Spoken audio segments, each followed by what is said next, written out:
5 साल बीत गए थे उस अलमनाक हादसे को, जो मेरे लिए एक कभी ना खत्म होने वाला काबूस बन चुका था। हॉस्पिटल से निकलने के बाद जब मैं घर लौटी तो सब कुछ वीरान लग रहा था। मेरा शौहर जेल में था, मुकदमा चल रहा था और मेरी सास ने मुझे देखते ही नफरत भरी निगाहों से देखा। तुमने हमारा खानदान तबाह कर दिया, वो कहती, और मैं खामोशी से सर झुका लेती। मेरा बेटा उस्मान, जो अब करीबन 6 साल का था, मुझे देखकर रोने लगता, क्योंकि वो अपने बाप की याद में तड़पता रहता। बाबा कहाँ है अम्मा, वो बार बार पूछता और मैं आंसू छुपाकर कहती, बाबा दूर चले गए हैं। बेटा, जिंदगी एक बोझ बन गई थी, लेकिन उस्मान के लिए मैंने खुद को संभाला। एक छोटे से स्कूल में टीचर की नौकरी मिली, जहां मैं बच्चों को पढ़ाती और अपने दर्द को भूलने की कोशिश करती। दिन का बेशतर हिस्सा स्कूल में गुजरता। शाम को उस्मान को स्कूल से लाती, उसे खाना खिलाती, कहानियां सुनाती। रात की तन्हाई में जहांगीर की यादें मुझे खाती रहती। उसकी मुस्कुराहट, उसकी गर्म सांस और वो पल जो हमने छुपकर गुजारे थे। शौहर का मुकदमा चलता रहा और आखिरकार अदालत ने उसे कत्ल का मुजरिम करार देकर सजाए मौत सुना दी। जब फांसी की खबर आई तो मैंने घंटों रोई, क्योंकि वो भी एक वक्त का मेरा साथी था और उसकी मौत ने मुझे मजीद खाली कर दिया। सास ने मुझे घर से निकाल दिया और मैंने एक छोटे से फ्लैट में रिहाइश इख्तियार की। जिंदगी एक रूटीन थी। सुबह उठना, उस्मान को तैयार करना, स्कूल जाना और रात को यादों की जंजीर में जकड़े रहना। लेकिन किस्मत को कुछ और मंजूर था। एक दिन जब 5 साल गुजर चुके थे, मैं स्कूल से वापस आ रही थी।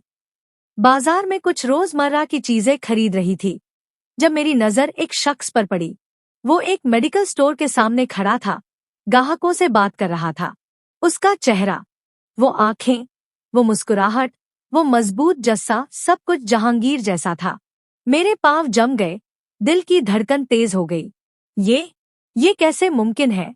जहांगीर तो मर चुका है, मैंने खुद से पूछा। लेकिन वो शख्स एक लम्हे के लिए मेरी तरफ मुड़ा और मुझे लगा जैसे कोई पुरानी रूह मुझे पुकार रही है। वो चला गया और मैं बेसाख्ता उसके पीछे चलने लगी। दिल में एक अजीब सा तजस्सुस था। कौन है ये? क्यों ये जहांगीर की तरह लगता है? मैंने दूर से उसका पीछा किया। देखा कि वो उसी मेडिकल स्टोर में दाखिल हुआ जहां जहांगीर काम करता था। मेरा दिल जोर जोर से धड़क रहा था, लेकिन मैं रुक गई। उस रात नींद नहीं आई। मैं बिस्तर पर करवटें बदलती रही, जहांगीर की तस्वीरें देखती और सोचती कि क्या ये कोई इत्तिफाक है या किस्मत का खेल। अगले दिन मैंने स्कूल से छुट्टी ली और स्टोर के आसपास घूमती रही। आखिरकार उसे देखा और वो काउंटर पर खड़ा अद्वियात बेच रहा था। मैंने दिल थामकर अंदर दाखिल हुई। एक सादा सी दवा का बहाना किया। ये अद्वियात दें, मैंने कहा और उसकी तरफ देखा। वो मुस्कुराया। जी, 1 मिनट। उसकी आवाज भी जहांगीर जैसी थी, हल्की सी गहराई के साथ। जब उसने अद्वियात दी तो मैंने पूछा, आपका चेहरा बहुत वाकिफ लगता है, क्या हम पहले मिले हैं? वो रुक गया, मुझे गौर से देखा और कहा, शायद। मैं फारूक हूँ। ये स्टोर मेरा है। आपका नाम?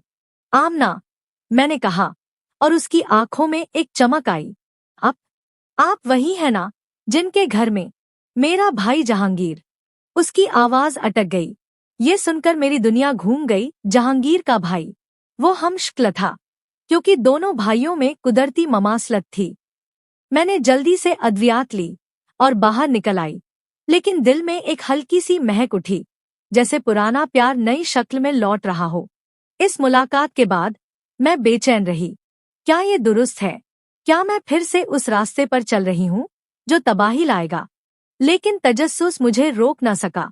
अगले दिन मैं फिर स्टोर गई, इस बार एक बहाना बनाकर। कल की अद्वियात से आराम आया। शुक्रिया, मैंने कहा। फारूक मुस्कुराया। खुशी हुई। चाय पिएंगी? हम स्टोर के पीछे एक छोटे से कमरे में बैठे, जहां दीवारों पर जहांगीर की तस्वीरें लगी थी। मेरा भाई बहुत अच्छा था, मजबूर था, फारूक ने कहा, और मुझे लगा जैसे जहांगीर की रूह बोल रही है। हमने घंटों बातें की, उसकी जिंदगी, मेरी जिंदगी और दरमियान में जहांगीर की यादें। जब मैं घर लौटी तो उस्मान ने पूछा, आज देर क्यों हुई? अम्मा, मैंने बहाना बनाया, लेकिन दिल में एक सस्पेंस था, क्या ये नई शुरुआत है? आहिस्ता आहिस्ता मुलाकातें बढ़ने लगी। पहले स्टोर पर, जहां मैं रोजमर्रा की चीजों का बहाना बनाकर जाती। एक दिन रास्ते पर इत्तिफाक से मुलाकात हुई और वो गाड़ी चला रहा था। मुझे देखकर रुका। आमना, कहाँ जा रही हो? ड्रॉप कर दूं? उसने पूछा। मैं हिचकिचाई, लेकिन बैठ गई। गाड़ी में हल्की म्यूजिक चल रही थी। बाहर बारिश की बूंदें शीशे पर गिर रही थी। तुम्हारी आंखें जहांगीर जैसी है, मैंने कहा। वो खामोश रहा, फिर बोला, तुम भी उसकी याद दिलाती हो। उस दिन हमने एक छोटे से कैफे में बैठकर बातें की, पुरानी यादें शेयर की। दिल में पुराने ख्यालात उठ रहे थे। क्या ये गलत है? क्या मैं फिर से प्यार में पड़ रही हूँ? लेकिन फारूक की नरम तबीयत, उसकी देखभाल मुझे खींच रही थी। एक हफ्ते बाद, जब उस्मान स्कूल में था, मैंने उसे घर बुलाया। कुछ बात करनी है, मैंने फोन पर कहा। वो आया और हम कमरे में बैठे। कमरा हल्का ठंडा था। एयर कंडीशनर की हल्की आवाज, पर्दों से धूप की हल्की रोशनी अंदर आ रही थी। बिस्तर पर सफेद शीट्स थी और कमरे में मेरी पसंदीदा परफ्यूम की खुशबू फैली हुई। वो मेरे करीब बैठा। क्या बात है? उसने पूछा। मैंने उसका हाथ पकड़ा। तुम मुझे जहांगीर की याद दिलाते हो, लेकिन तुम मुख्तलिफ हो। वो मुस्कुराया और हमारे होंठ मिल गए। वो बोसा नरम था, आहिस्ता, जैसे एक नई शुरुआत। उसकी उंगलियां मेरे बालों में फिर रही थी और मैंने खुद को रोका नहीं।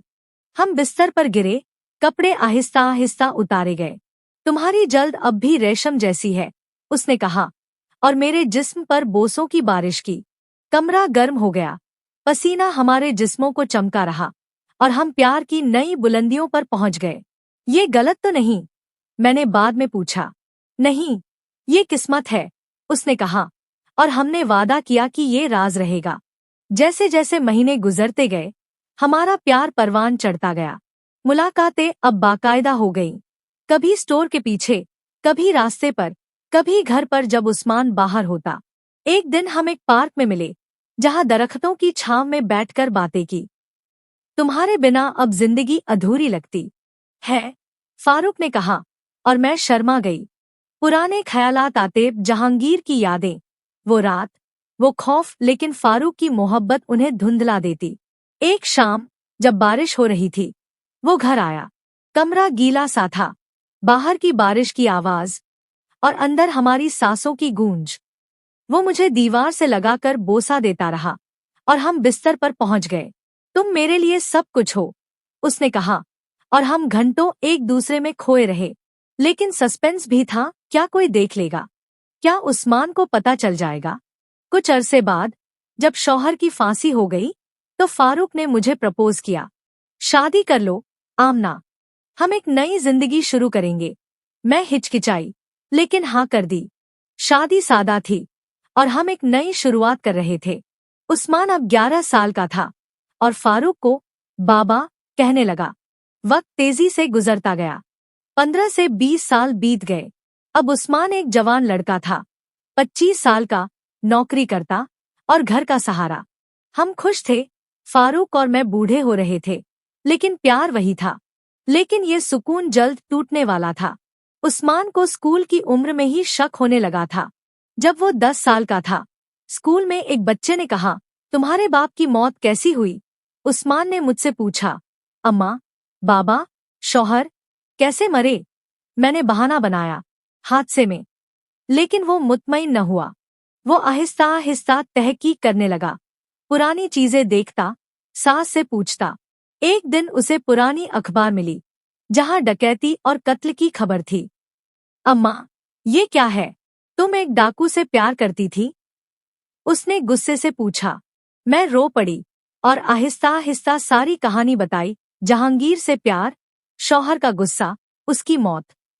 फारूक ने समझाया, लेकिन उस्मान का दिल टूट गया। तुमने बाबा को मरवा दिया और अब उसी डाकू के भाई के साथ रह रही हो। वो चीखा। वो परेशान रहने लगा। घर में खामोश, बाहर जासूसी करता जैसे। राज खुलते गए और उसका गुस्सा बढ़ता गया। एक रात, जब हम कमरे में थे, आराम कर रहे थे, वो अंदर आया। उसके हाथ में बंदूक थी। तुमने मेरी जिंदगी बर्बाद की, वो चीखा और हम पर फायर कर दिया। पहली गोली फारूक पर, दूसरी मुझ पर। दर्द की लहर दौड़ी और हम गिर पड़े। उस्मान रोता रहा, लेकिन पुलिस आई और उसे गिरफ्तार कर लिया। वो मुजरिम बन गया और जिंदगी खत्म हो गई। उससे पहले मैंने सोचा कि प्यार की इंतहा हमेशा तबाही लाती है, और अब ये सिलसिला खत्म हुआ।